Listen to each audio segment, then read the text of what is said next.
ఒక వీడియో చూసాను. ఆ వీడియోలో ఏముందంటే, ఒక చాతబడి చేసే వ్యక్తి విచ్ అంటారు కదా, ఆమె చెప్పింది ఏంటిదంటే, ఆమె ఇప్పుడు నమ్ముకుంది సీక్రెట్స్ అని రివీల్ చేస్తూ ఏం చెప్పిందంటే, ఒకసారి మాలో ఉన్న హెడ్ విచ్ మమ్మల్ని పంపించాడు, వారికి విరుద్ధంగా కార్యము చేయమని, వారికి విరుద్ధంగా నష్టం కలగజేయమని మమ్మల్ని పంపించాడు, అంటే దురాత్మను పంపించమని వేడుకున్నారు.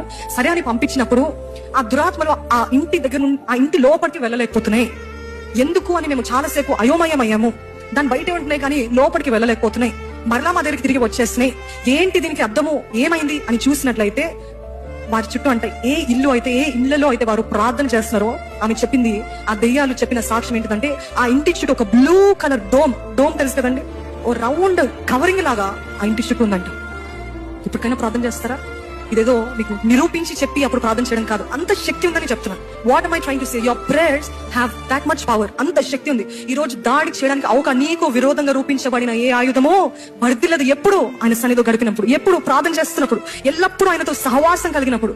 వారము ఏదో అవసరతకి గ్రోసరీ స్టోర్కి వెళ్ళినప్పుడు ఎలాగైతే కొనుక్కుంటారో అలా కాదండి ప్రార్థన అంటే. దేవా ఇది చేయి మరలా వచ్చి మరలా ఎప్పుడు కష్టం వస్తుందో అప్పుడు ప్రార్థన.